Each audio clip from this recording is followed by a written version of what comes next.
uma medida de conhecimento de Deus, da palavra de Deus, da doutrina de Deus. Uns já estão maduros o suficiente para definir o seu próprio caminho na presença do Senhor. Outros estão ainda imaturos e precisam ser conduzidos, orientados. Precisam ser guiados dentro do processo do crescimento, como a gente faz com as nossas crianças. Não é assim? Agora, também não pode se conformar em ficar criancinha para sempre. Também não deve se conformar com o seu próprio conhecimento e estribar-se no seu próprio entendimento.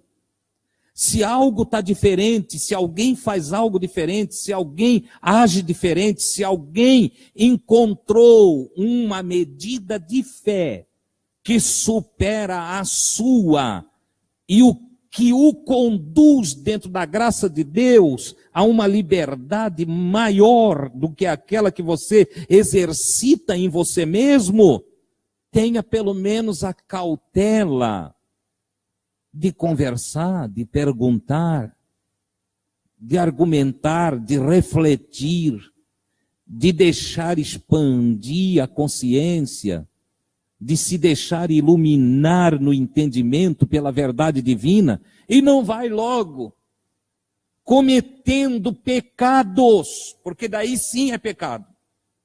Não vai logo cometendo pecados, acusando o irmão, falando do irmão, espalhando o que viu do irmão, porque isso é pecado.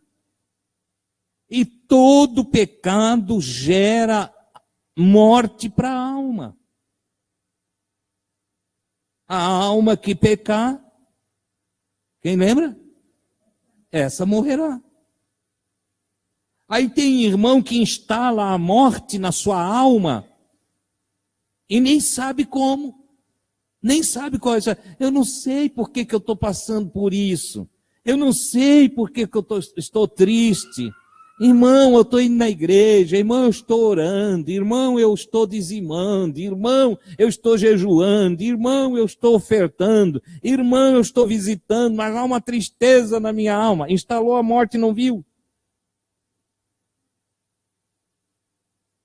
Instalou quando falou dos irmãos, instalou a morte quando é um vírus, né?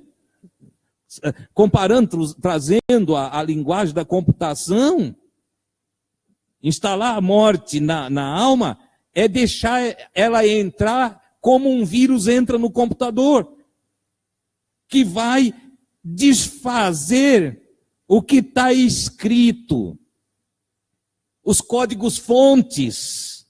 Não é assim, Marcos, que funciona? Um vírus vai lá no código-fonte e começa a rasurar ele, ou corromper ele, ou reescrever algo em cima para roubar o que tem lá dentro. O pecado se instala assim.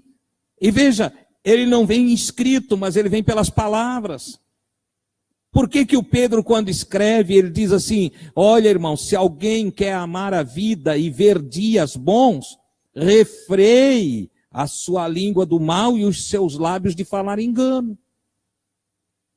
O que ele está dizendo?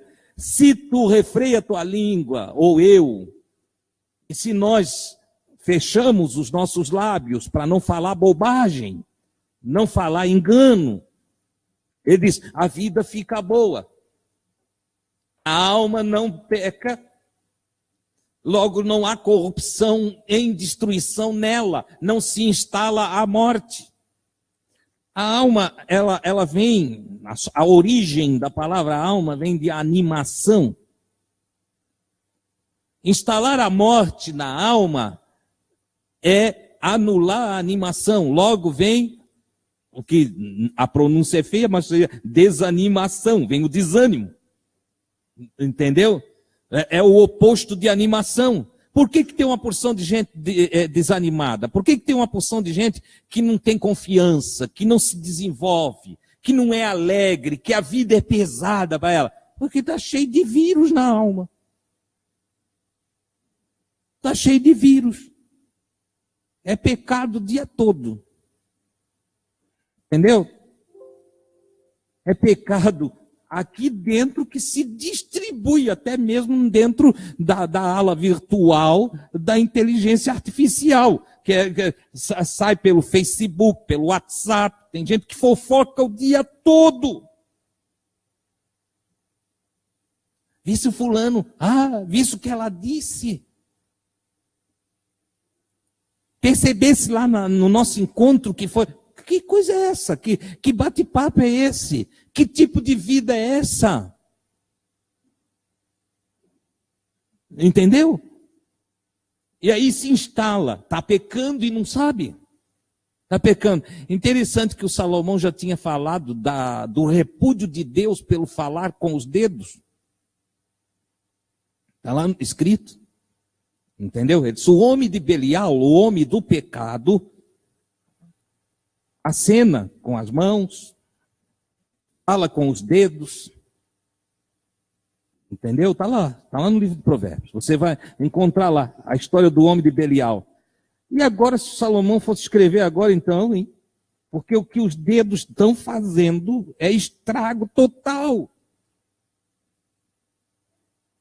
Os dias de Salomão, falar com o dedo. Entendeu? Falar com o dedo, os acenos. Mas agora já é digitando, então tem dedo rápido, ligeiro para o pecado, ligeiro para a maldade, para a fofoca, para a confusão.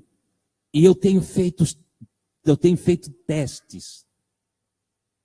Eu tenho lá uma página no Facebook, criada pelo meu amigo Leandro, que eu uso única e exclusivamente para lá uma vez ou outra colocar um texto bíblico, um comentáriozinho, um argumentozinho. Aquela página no meu nome foi criada pelo Leandro porque nós não tínhamos CNPJ para fazer uma página para os amigos.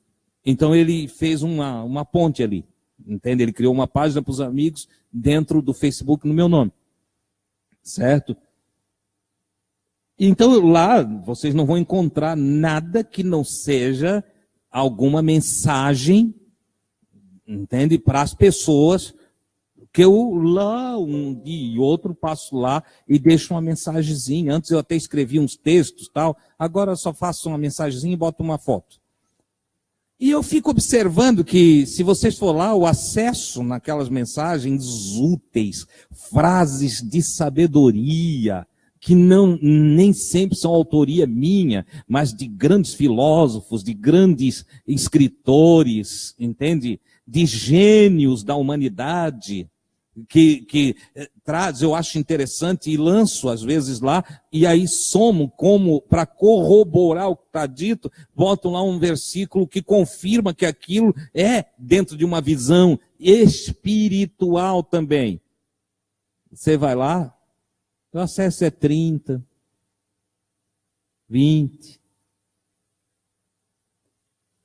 Agora pega a página da irmã fofoqueira, pega. Pega lá, dá só uma olhadinha. Entende? 1.000, 1.500. Porque o povo viciou-se em fazer as coisas erradas. E poucos são os que acham a porta estreita e o caminho apertado que conduz à vida. Você sabe o que isso significa? A maioria que está habitando a terra atualmente é zumbi. Morto-vivo. Vivo no que diz respeito à existência no corpo, morto espiritualmente. A maioria da população da terra é morto. Jesus já falou isso. Jesus já falou. O Paulo também escreveu e disse que nós, aí ele fala, porque Paulo não escreve para morto, ele escreve para vivo. E aí então ele escreve para a igreja de Jesus e ele diz, nós estávamos mortos também em nossos delitos e pecados. Tem uma morte instalada no homem que é pelo lado de dentro. É uma morte que não ocorreu com o fechamento dos olhos, nem dos lábios, nem dos dedos. É uma morte que ocorre na consciência humana, por ausência da presença de Deus. O que consequentemente enfermou a alma, conduzindo-a à morte também.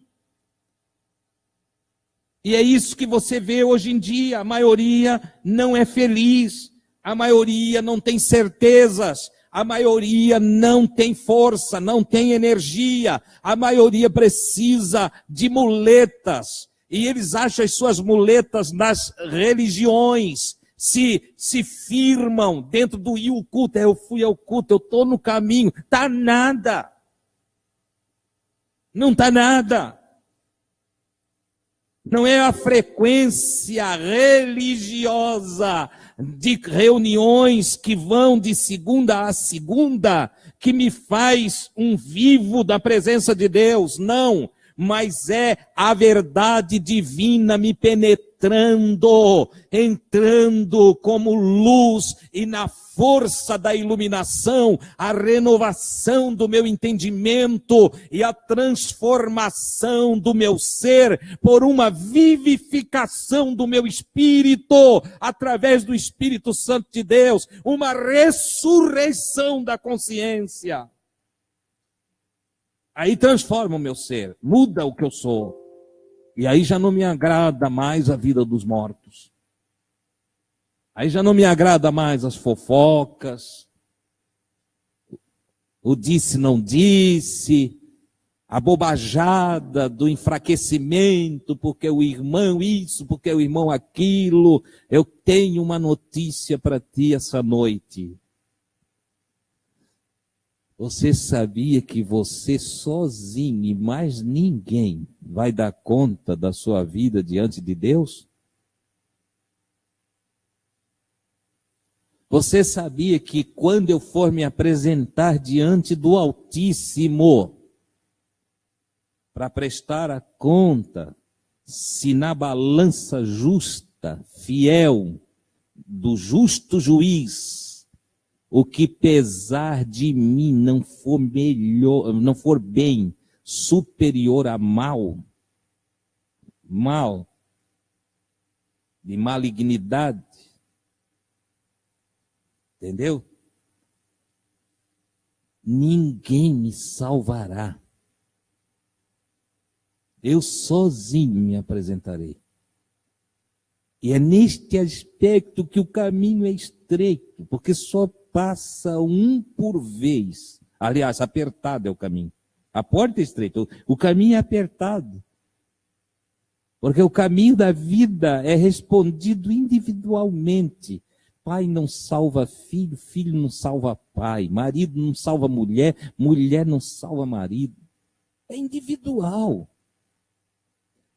E na guerra, na grande batalha de ser vitorioso na existência terrestre, se eu não descobrir o segredo de eu viver sozinho com Deus,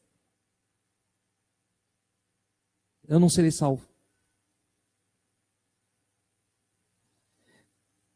Se qualquer pessoa fizer qualquer coisa e isso inviabilizar a minha comunhão, eu estou perdido. Se alguém levantar qualquer calúnia e isto fazer com que eu me deprima de tal forma que eu não queira mais caminhar com Cristo, eu não serei salvo. O que significa que eu preciso aprender a viver sozinho com o Senhor. Eu preciso entender que se a Gui não estiver a fim de chegar lá nos céus e ela não quiser andar com Jesus aqui, eu preciso continuar. Eu preciso continuar. Pode mesmo chegar ao ponto de uma esposa dizer ao esposo: olha, eu não quero ser crente, eu não quero seguir esse caminho, eu não estou a fim de caminhar por aí. Eu quero mesmo é me divertir, eu quero curtir, eu quero ir aos bailes e eu quero sair, eu quero estar lá. E esse homem ter que tomar uma decisão. Pois é, esposa, mas eu vou servir ao Senhor. Eu vou servir ao Senhor. E vice-versa. Um homem pode decidir ser um mundano e a sua esposa precisa decidir servir ao Senhor se quer se salvar. De sorte que não há espaço para nós darmos atenção para as coisas que acontecem no nosso externo. Nós precisamos prestar atenção para o que está ocorrendo dentro de nós. Se o Espírito de Deus se move em mim, se o Espírito de Deus domina meu ser, se o Espírito de Deus me educa, me doutrina e me revela as verdades divinas, o lado externo não tem nada a ver. Eu sou salvo pelo que sou dentro de mim. E isso independe das coisas externas. Isso independe da conduta de indivíduos que me rodeiam, ou de líderes que estão liderando determinadas coisas. Isso independe da condição da nação, da política ou da economia. Isto independe do que ocorre para fora de mim. A minha vida é o resultado do que eu sou dentro de mim. Onde ninguém mais entra a não ser Deus. E onde eu aprendo a viver a solidão do externo para viver a comunhão do interno. O que ocorre é que a maioria das pessoas não vivem para dentro. A maioria das pessoas estão no caminho largo. E o caminho largo é viver para fora. O caminho largo é eu sair de mim e viver para fora. Viver das aparências, viver a hipocrisia da amostragem social, viver dentro da matéria, a busca da matéria, viver e depender das opiniões dos outros, viver do que os outros falam, viver do que os outros afirmam, dependência dos elogios e fragilidade das críticas. Tudo aquilo que eu vivo para fora de mim é o caminho largo. E você sabe o que Jesus falou do caminho largo? O caminho largo conduz aonde? A perdição. O caminho largo faz eu me perder. Eu dependo da opinião de qualquer um de vocês, eu me perco. Até porque as opiniões, elas, por mais solidária que sejam, e por mais boa intenção que haja em indivíduos que me rodeiam, eles erram ao dar a opinião. Às vezes opinam me elogiando quando precisavam me dizer uma verdade que me estagnasse. Mas aí me elogiam. Eu digo algo com frases bonitas, mas que não é uma verdade. Não, parabéns pela tua voz, pela tua palavra. Muito bem, poxa. Essa frase aí, ó. Mas não era uma verdade. Veja como ilude. Então a verdade do Cristo faz com que eu viva para dentro de mim, para então sim exteriorizar.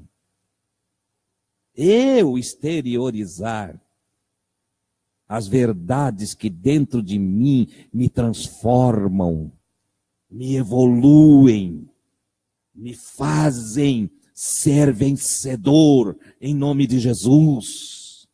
Aí sim, um homem, uma mulher, um moço, uma moça, iluminado interiormente, pode ajudar o mundo à sua volta, pode fazer o que Jesus fez, deixando o céu e vindo aqui para resgatar alguns.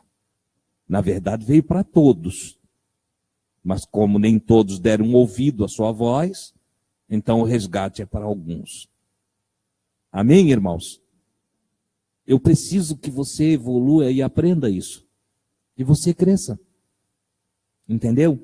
Pare de olhar os outros, pare de falar dos outros, pare de acusar os outros.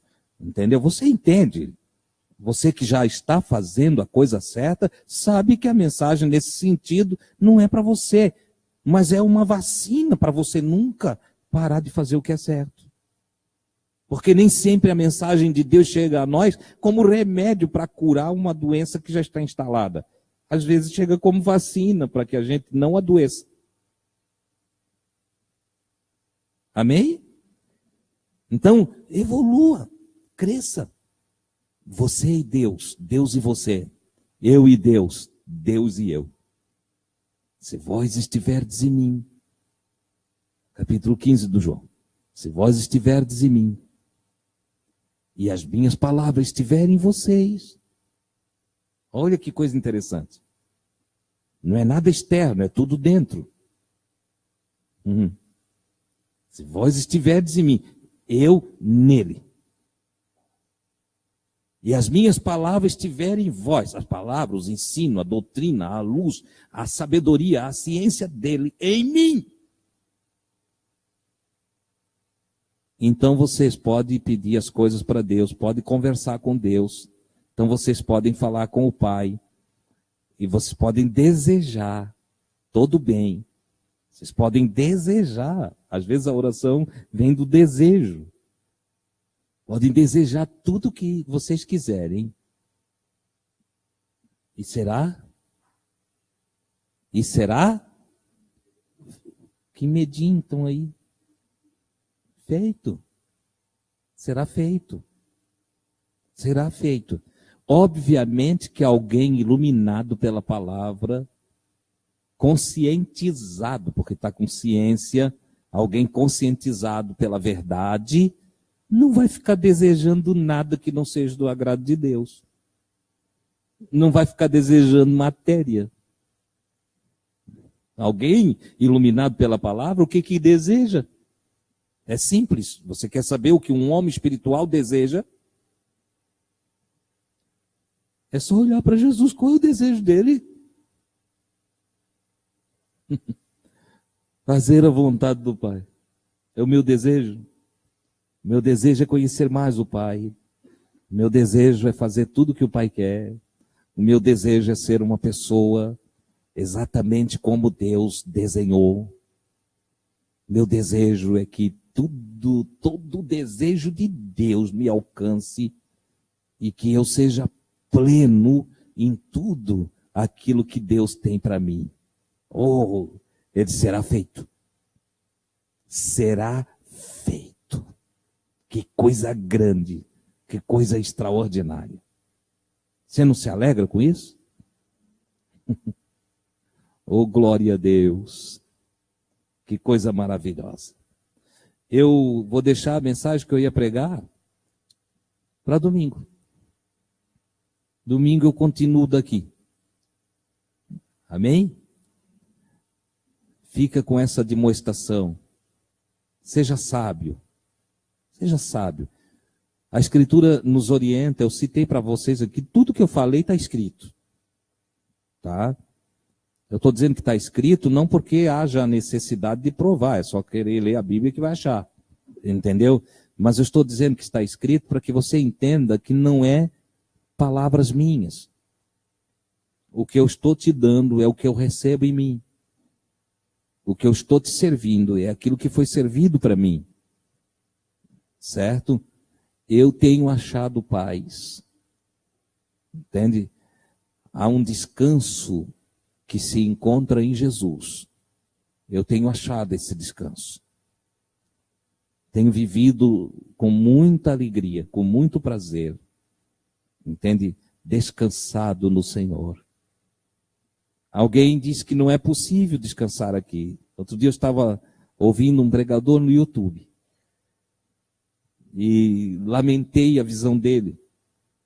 Não, nessa terra ninguém alcançará descanso. Eu disse, ele não leu a carta aos Hebreus. Entendeu? Leia a carta aos Hebreus e você vai ver que a gente encontra descanso aqui. Não na terra, em Jesus, mas aqui ainda na terra. Você não precisa voar daqui, sair daqui.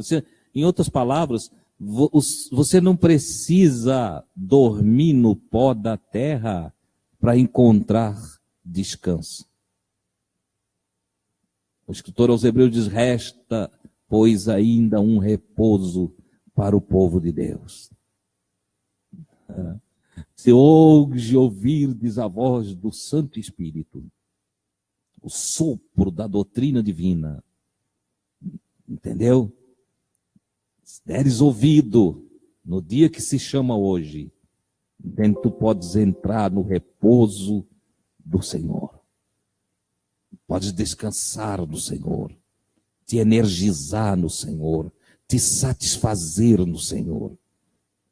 Se tu não entrar, se não deres ouvido à doutrina do Senhor, e tu não entrar no descanso do Senhor, tu vai viver a perturbação de todo ser terrestre. Vai viver a angústia, o apavoro, a inquietude, as fobias, as tristezas, os terrores, a correria. Entende? É isso, porque é uma coisa ou outra. A Bíblia é toda dual, né? Há uma dualidade constante, a vida é uma bifurcação. Caminho largo, caminho estreito. Luz ou treva, bem ou mal. É tudo dual. Entendeu? Justo ou ímpio, salvo ou perdido. Não tem outra, não tem um caminho aqui do meio. No aspecto existencial, não tem. Ah, mas eu não quero escolher ir por um caminho nenhum. Já escolhesse. Já escolhesse. Entendeu? Não, mas irmão Adilson, olha, não, eu não sei se eu vou para as trevas, não sei se vou para a luz negra, tu já está na treva. O não querer tomar uma decisão já é estar de um lado. Porque alguém que sabe fazer o bem e não faz, comete pecado. Quando você, sabendo fazer o bem, não faz, você está pensando, será que faz, será que não faz? Você já está no pecado.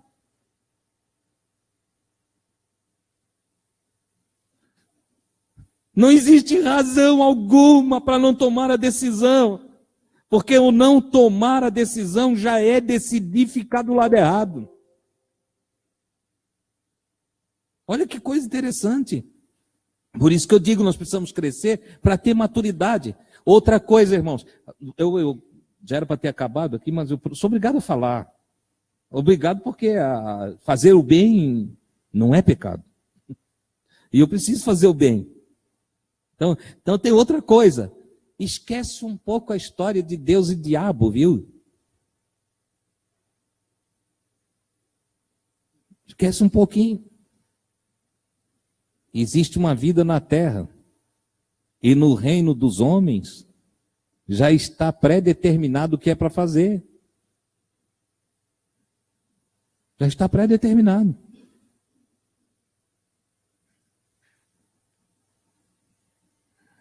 Irmão, eu não sei.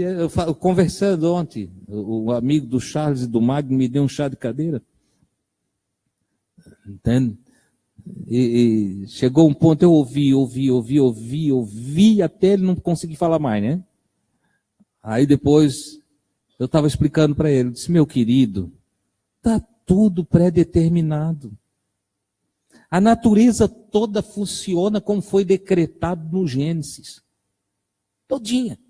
A terra produz árvores que produzam frutos com sementes para se reproduzir. E assim é, desde a criação, entende? Tem floresta onde nenhum homem chegou, entende? E a terra está produzindo árvores frutíferas, segundo a sua espécie, que produz fruto, que dá semente, que se reproduz, e aí vai.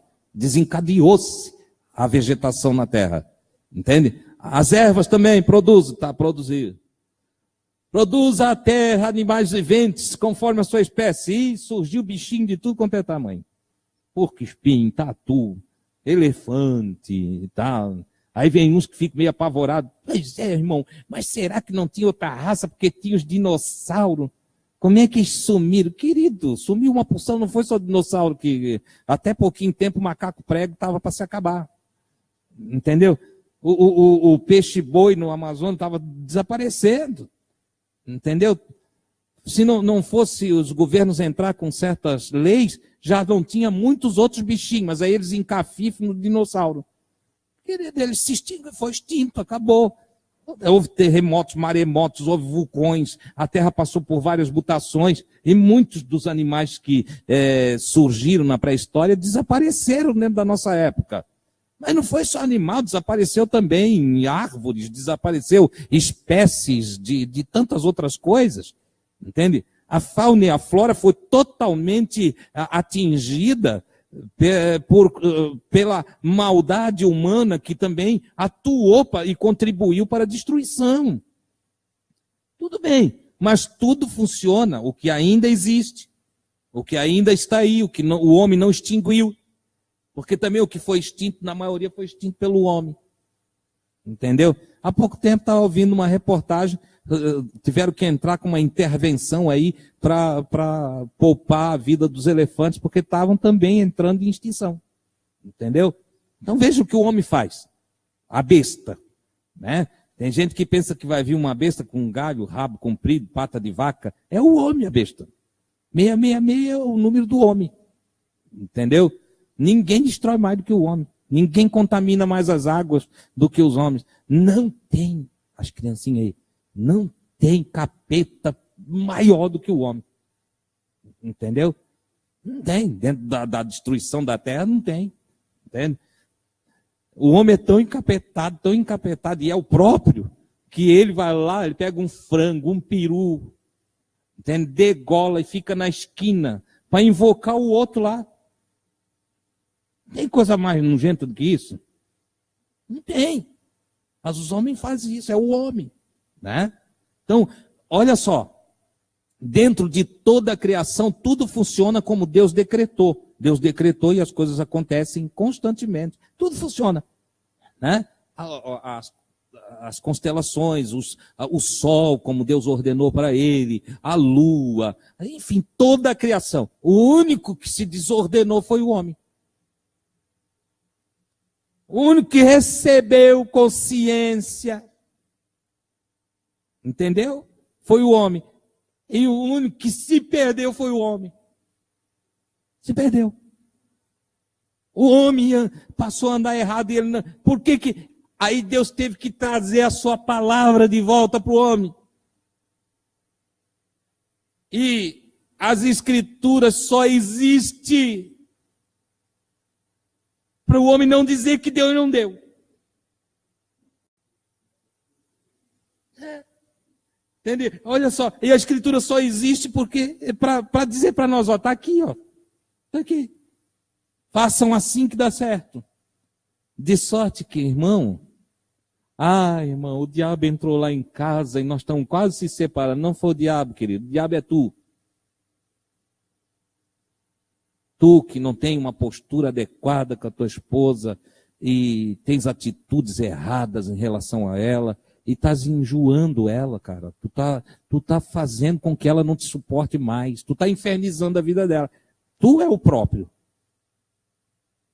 Não é que entrou lá um. Entendeu? Porque tem gente que fica... Tem crente que ele fica todo contente se ele pudesse... Ele faz a tragédia... Ele vai lá, entorna o caldo, entendeu? Arruina tudo, acaba com o que está bom, e depois ele fica desejoso de ficar endemoniado.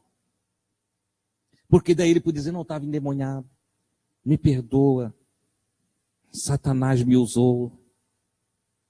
Usou nada. Se Deus abrisse uma janela no mundo espiritual e mostrasse para nós o Satanás, ele dava pulo dessa altura e soco na mesa. Não fui eu, não foi, não foi.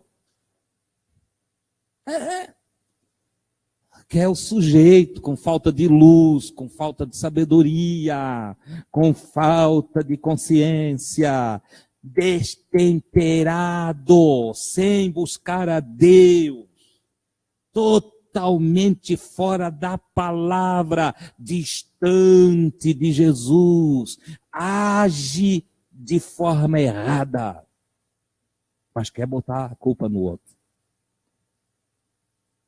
Eu não sei se tem anja, tem demônia.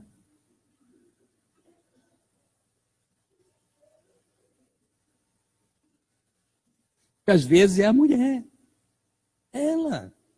Eu conheci várias, não foi uma não, ia dizer uma, foi várias. Eu conheci várias irmãs que oraram, mas oraram, choravam. Irmão, era campanha. Eu ajudei a orar, às vezes me dá raiva. Ajudei a orar também, entende? Para Jesus salvar o marido dela. Ora, irmão, eu quero ele aqui comigo, eu não consigo, vai vir, porque é tão triste eu vim sozinha, e aquela coisa toda. E a gente começou a orar, e Jesus atendeu, que é uma coisa boa. Jesus quer salvar também. Não é que Jesus foi lá, pegou o cara pelo pescoço, trouxe para ele ser salvo, não, porque Jesus não faz isso. Mas Jesus começou a jogar mais luz nele. O Espírito Santo começou a trabalhar, e um dia o abençoadinho veio. Aceitou Jesus, mudou de vida. Era ruim, irmão, ruim. Ele ficou bonzinho, era uma nova criatura. Entendeu? Não é que a irmãzinha ficou... ela virou uma capeta. Ficou folgada. O marido era brabo, agora era bonzinho. E ela começou a ficar folgada. E começou a tratar ele de um jeito ignorante. Entende? E eu diria mais do que tratar, ele maltratava. Dizia coisa que não era para dizer, falava de um jeito que não era para falar. E eu pensava, eu botei a mão na cabeça, ai meu Deus, se ele se desvia. Se ele se desvia, a irmã não vigiava. Quer saber? Ela atormentou tanto, foi um diabo na vida dele. Não é que ela ficou endemoniada. Até hoje ela não é endemoniada. Se fosse endemoniada, era fácil. Vou explicar. É que se fosse endemoniada, a gente expulsava o demônio e ela ficava boa. Estava bem. Os dois não servem mais a Deus. Os dois estão todos atrapalhados. Tanto que ela orou, tanto que buscou, e depois não soube vigiar na bênção. Então, nós temos que ser inteligentes. Se nós pedimos uma coisa para Deus, nós temos que ser coerentes. Não é verdade? Senhor, eu quero ser iluminado para te servir. Por isso que eu digo, nós precisamos evoluir. Eu estou falando com vocês de acontecimentos e de coisas que podem, na falta de vigilância, qualquer um de nós regredir. Mas Deus quer que nós evoluamos. O Senhor quer que cada um de nós o sirva com inteligência, com sabedoria. Faça o que o Davi disse que ia fazer na casa dele. Andarei na minha casa com um coração sincero. Um coração sem fingimento, sem hipocrisia, sem máscara. Eu serei na minha casa um homem sincero. Quando virás a mim, ele diz, lá na minha casa eu vou cuidar para não pôr coisas más diante dos meus olhos. As pessoas que andam errada, os que andam em tortuosidade, não vão, os que andam com mentira, não vou deixar ficar na minha casa. Não vou me misturar com gente ruim. É mentiroso, não quero, não serve para mim. Não serve para mim. E aí ele vai citando todo um conjunto de proceder social e de vivência em casa, entendeu? Para que ele esteja pronto para quando o Senhor vir, não pegue ele de surpresa. Ele sabia que um dia o Senhor ia se apresentar. Como nós sabemos que um dia o Senhor Jesus voltará para nós. E nós precisamos ter uma condição. Alguns usam esse texto aí para falar que é a casa de Deus. Esse texto aí não fala da casa de Deus. O Davi está falando dele. Primeira pessoa do singular. E está falando da casa dele. Ele disse, cantarei a misericórdia a ti, cantarei, Senhor. Eu vou te louvar, eu vou exaltar o Senhor. E aí ele continua o salmo e fala do proceder social. É maturidade social. Saber como viver em casa, saber quem receber em casa, saber como me comportar com as pessoas. E aí não tem diabo para me atrapalhar, não. O que tem é uma postura firme, de uma posição de quem anda em retidão, na justiça e serve a Deus. Ponto final. Então, maturidade é isso. É o andar por aí sem confusão, sem tribulação, sem queixa, sem murmuração, sem fofoca e vivendo a minha vida com Deus na minha integridade. Porque quem vai me salvar vai ir buscar só a mim mesmo. Ah, irmão Deus, mas ele não vai arrebatar nós todos? Sim, mas tratando sempre na individualidade. Cada um que for arrebatado será antes avaliado pelo Senhor na sua individualidade. De sorte que se o meu coração não for limpo, eu não verei o Senhor. Jesus já disse, ele falou que é muito feliz os que são limpos no coração, porque eles verão a Deus. Se não houver pureza em mim, se o meu coração estiver cheio de imundícias, eu não verei o Senhor. Então eu andarei com um coração limpo. Oh, glória a Deus, eu absorverei a graça da instrução, da doutrina, e deixarei com que o Espírito Santo domine todo o meu ser, porque eu quero ver o Senhor. É o meu sonho maior. É o desejo da minha alma. Eu quero ver o Senhor. Amém, queridos? Vamos falar com Deus?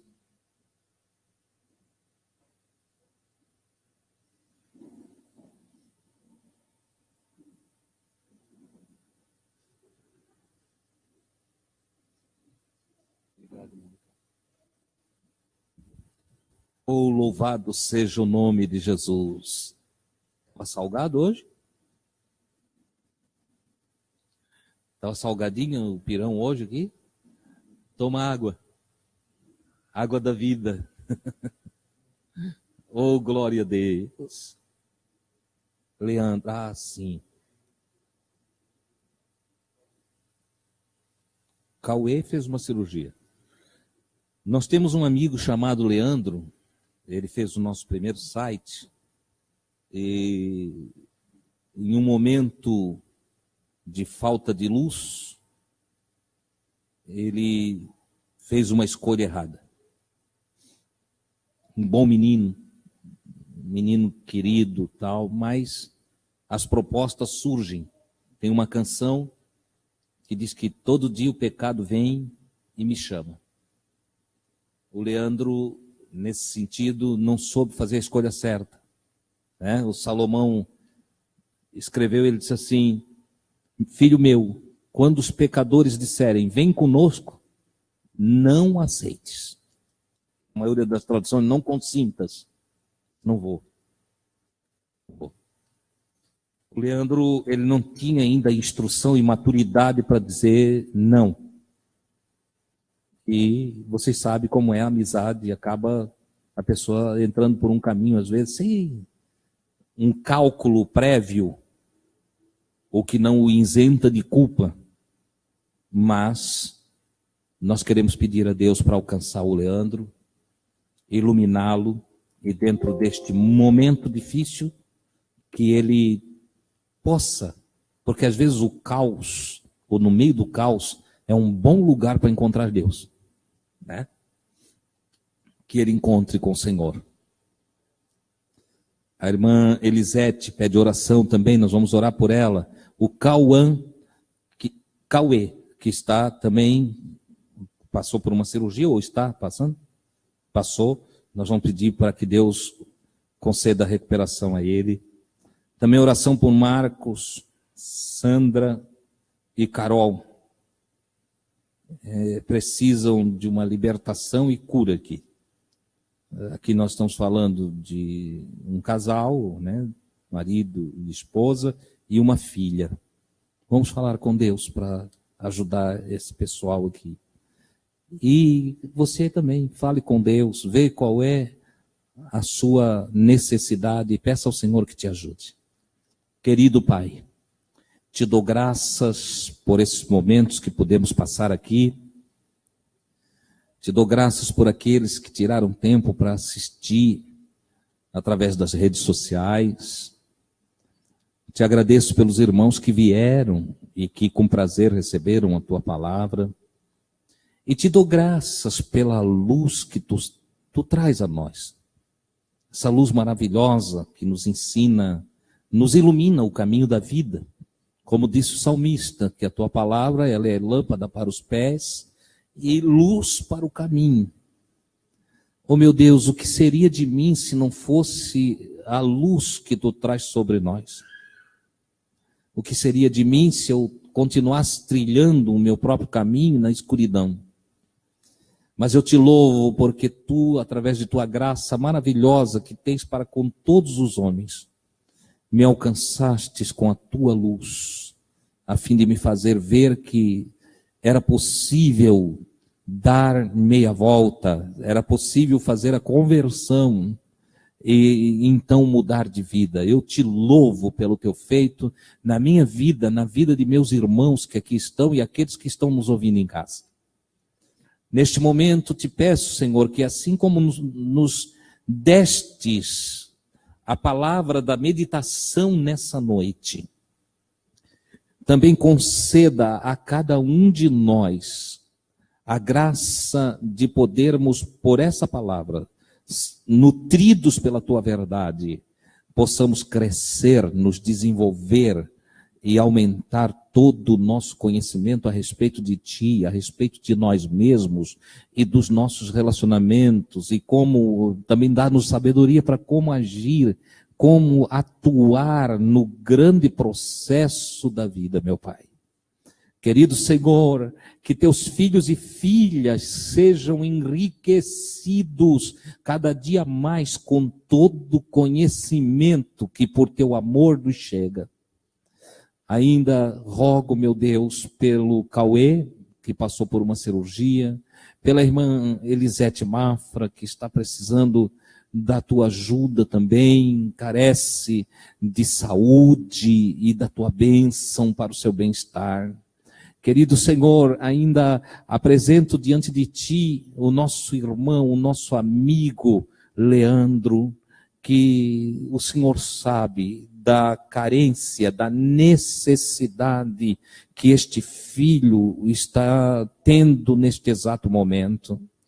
Que as tuas misericórdias o alcancem e que dentro de todo o propósito que tens, Senhor, no meio deste caos, no meio desta dificuldade, alguém usado por ti como um anjo enviado, Senhor, possa alcançá-lo com o testemunho da verdade, essa verdade que ilumina, que liberta, que transforma, que regenera a alma, meu Pai. Que o Senhor o alcance de alguma forma. Nós cremos em ti. Nós cremos que tu és poderoso, Senhor, para levar luz nos lugares mais escuros e lá nas profundezas dos grandes abismos em que os homens se metem. O Senhor é capaz de lançar a sua luz até nas regiões da sombra da morte. Oh, tu és Deus, contigo está o poder, meu Pai. Abençoa este filho, ajuda, socorre-o. Abençoa sua esposa, ajuda sua esposa, Senhor. E também o filhinho que está ali precisando de ti. Deus Santo, leva a luz a todos eles. Que o teu Espírito Santo, de uma forma maravilhosa, trabalhe. Dá a nós também, Senhor, a força, a graça, a capacitação, para que também nos encontros que tivermos, nós podemos transmitir e deixar fluir de nós a verdade que tu nos serve, as águas vivas das quais tu deste para nós beber, Senhor. Meu Deus, em o nome de Jesus, usa-nos em tuas mãos, quando diante destes nós estivermos, também para levar essa graça, meu Pai. Querido Senhor, o Marcos, a Sandra e a Carol, que também precisam de cura, precisam de libertação. Nós cremos em Ti, Senhor, que és poderoso para alcançá-los também com Tua mão poderosa e fazer milagres na vida deles, Senhor. Deixamos em Tuas mãos. Abençoa os demais irmãos. Ao sairmos daqui, que cada um vá na Tua paz e que a Tua palavra, pelo Teu Santo Espírito, seja expandida dentro de cada um de nós, que a meditação leve cada um, Senhor, a ir mais profundo nas águas do Espírito, na experiência contigo, em o nome de Jesus.